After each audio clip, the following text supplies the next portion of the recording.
सो इन दिनों रिलायंस जियो को बहुत सारी इन्वेस्टमेंट मिल रही है और अब तो गूगल भी आ गया है और जियो और गूगल मिलके एक अफोर्डेबल स्मार्टफोन बनाने का प्लान कर रहे हैं। बट इस अनाउंसमेंट से काफी सारे क्वेश्चंस अराइज होते हैं, जैसे कि बाकी सारे ब्रांड्स का क्या रिस्पॉन्स है, उनके थोड़े बहुत पसीने आ भी रहे हैं या ऐसे ही मतलब चिल्ड है एकदम, या गूगल को इस डील से क्या फायदा हो रहा है, या ऐसे कह लेते हैं बाकी सारे ब्रांड्स को कितना बड़ा नुकसान हो रहा है और गूगल को यहाँ पे बहुत ज्यादा फायदा क्यों है, और अंबानी जी यहाँ पे कितनी बड़ी गेम खेल रहे हैं। क्या ये सिर्फ एक अफोर्डेबल फोन लाने तक सीमित है या ये इतनी बड़ी गेम है कि हमारे और आपकी समझ के परे है। So this video will give you some estimated answers to every one of these questions. So let's begin the analysis. On 16th of July Reliance Jio ने अनाउंस कर दिया कि वो और गूगल पार्टनरशिप कर रहे हैं एक अफोर्डेबल स्मार्टफोन बनाने के लिए, और इसमें क्वालकॉम का भी बहुत बड़ा हाथ होगा क्योंकि क्वालकॉम की भी 96 मिलियन की इन्वेस्टमेंट हुई है जियो के अंदर और गूगल की तो 4.5 बिलियन की इन्वेस्टमेंट हुई है। Come on man, this is a hell lot of money. So जो ये गूगल वाली इन्वेस्टमेंट है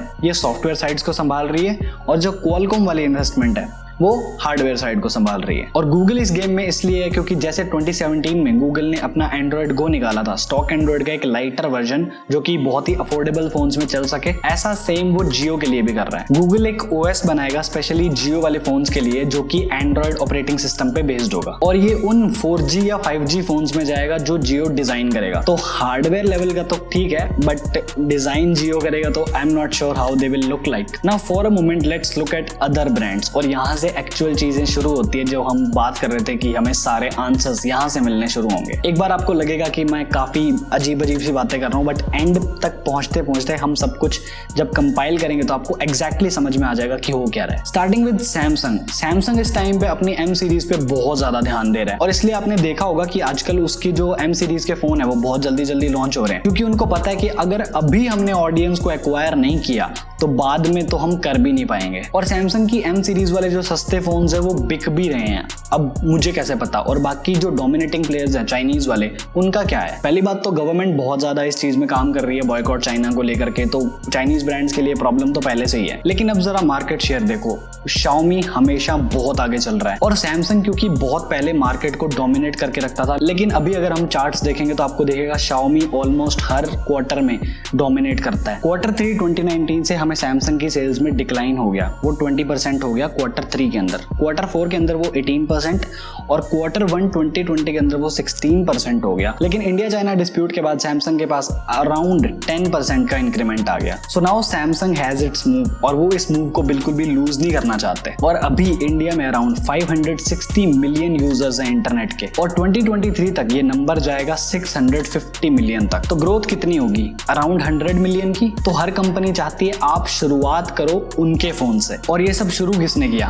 रिलायंस जियो ने। 2017 में जब जियो फोन आया था वो 1400-1500 रुपए के आसपास आया था और वो 1400-1500 में आपको यूट्यूब चलवाता था, आपको व्हाट्सएप चलवाता था और आपकी 4G एक्सपीरियंस मिलता था आपको एक छोटे से टिंगू से फोन के अंदर। और जियो फोन के अब 100 मिलियन के आसपास यूजर्स हैं और उनमें से काफी बड़ी जो ऑडियंस है वो पहली बार इंटरनेट यूज कर रही थी और वो किसने दिया उनको, जियो फोन ने। Now let's get our eyes on Apple भी सेम कर रहा है। उसने iPhone 11 की मैन्युफैक्चरिंग स्टार्ट करने की बात कर ली है, लेकिन थोड़े टाइम पहले मार्च में एप्पल की तरफ से ये स्टेटमेंट आई थी, India is closest comparison but it's roads, ports and infrastructuring lag far behind those in China. The supply chain isn't in place and workers in India are not ready to produce the high-end organic light emitting diode models. कुल मिला के वो ये कह रहे हैं हम लोग इंडियंस iPhone 11 अभी तक बनाने के योग्य नहीं हुए हैं, और जबकि iPhone XR की मैन्युफैक्चरिंग तब तक शुरू हो चुकी थी और iPhone XR की सेल्स भी बढ़ गई थी, लेकिन तब भी उन्होंने ये कहा हम iPhone 11 मैन्युफैक्चर नहीं करेंगे। और ये गूगल जियो की डील अनाउंस हुई थी 16th of July को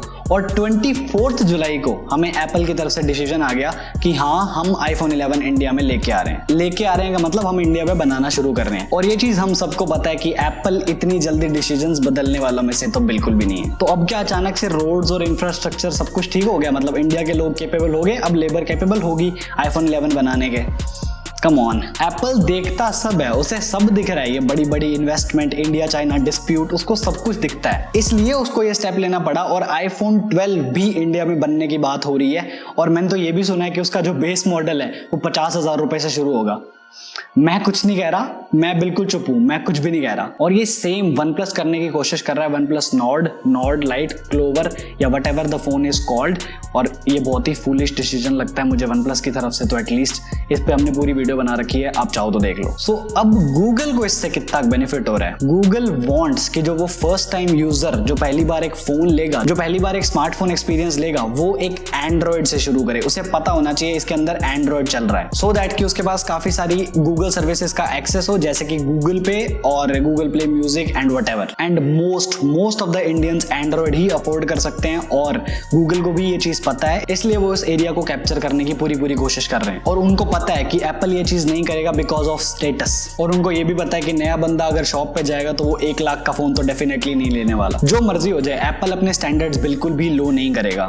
ऐसा नहीं होगा कि ये लो 10,000 या ये लो 15,000 का iPhone, no, this is never gonna happen. तो जियो ने जियो फोन के साथ बहुत ही बड़ी गेम चेंज कर दी थी। उसने इंटरनेट एक्सेस दिया बहुत सारे लोगों को जिनको पहली बार इंटरनेट का एक्सेस मिल रहा था, और अब अगर उनको अपग्रेड करना है तो वो कोशिश भी यही करेंगे कि हम जियो के साथ स्टिक रहें। और मैं ये अपनी तरफ से नहीं बोल रहा, ये एक स्टेटमेंट आई है एक नॉर्मल से कंस्ट्रक्शन वर्कर से, मैं आपको पढ़ के बताता हूँ। बिहार के एक साधारण से कंस्ट्रक्शन वर्कर हैं जिनका नाम है राविल अंसारी, जो कि 2 साल से जियो फोन चला रहे हैं। उन्होंने कहा कि I would like to try the Reliance smartphone, and since I am already a Jio customer, my first preference will be to remain with the network. So here Google is saying okay, you want to be with Jio, ठीक है, और Android system हमारा ले लो, so that कि आपको पता हो कि आप फोन किस चीज पे यूज कर रहे हो। तो ऑपरेटिंग सिस्टम हमारा होगा, सर्विसेज हमारी होंगी, आप सिर्फ नाम जियो का रख लो, सर्विसेज गूगल फोटो सब कुछ हमारा चलेगा, आपके फोन में कंट्रोल हमारा होगा। और ये सेम चीज क्वालकॉम भी करने की कोशिश कर रहा है कि ठीक है अंबानी जी, आज से हम दोस्त हैं, आपके फोन में हमारी चिप्स जाएंगी क्वालकॉम की, और हम आपको 5G नेटवर्क में भी हेल्प कर देंगे, क्योंकि आप अपना तो डेवलप कर रहे हो, हम हेल्प कर देंगे। और क्योंकि ये जो फोन आएगा इसके 88% पार्ट्स जो है वो बाहर से आएंगे और 12% पार्ट्स इंडिया वाले ही होंगे। तो देखना ही है कि वो लोग इसकी कॉस्ट कैसे कम करते हैं, क्योंकि अगर चाइनीज से कम्पीट करना है तो चाइनीज से तो कम रखनी ही पड़ेगी। जो जियोनी के इंडिया हेड है अरविंद वोहरा, उन्होंने ये कहा, the Reliance Google phone would likely to be optimised for the Jio network and offers user improve performance. यानी कि जो गूगल वाला फोन होगा वो स्पेशली ऑप्टिमाइज होगा जियो नेटवर्क के लिए। तो यहाँ पे वो सिम कार्ड्स को भी कंसिडर कर रहे हैं। सो अब तक आपको ये समझ आ गया होगा कि जियो किसी से कम्पीट नहीं कर रहा, जियो अपना अलग मार्केट खड़ा करने का सोच रहा है कि ठीक है तुम लोग अपना लड़ते रहो, मैं उस एरिया में जाऊंगा जहां पे कोई गया ही नहीं है। और ये सेम स्ट्रैटेजी जियो ने सिम कार्ड्स के टाइम पे भी निकाली थी।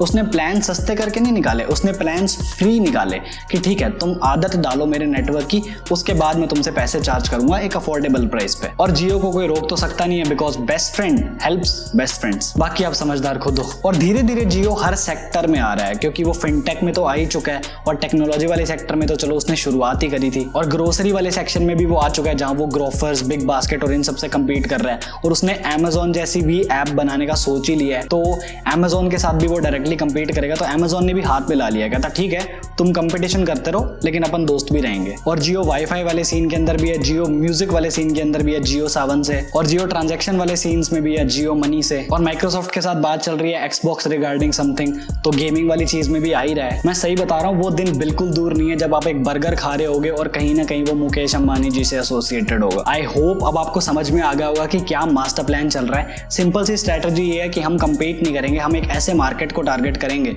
जहां पे कोई पहुंचा नहीं है, और गूगल भी वही करना चाह रहा है जियो के साथ मिलके, क्योंकि जियो का भरोसा और सर्विसेज गूगल की, और वैसे भी अंबानी का तो मतलब ही रोमानियन लैंग्वेज में आई हैव मनी होता है।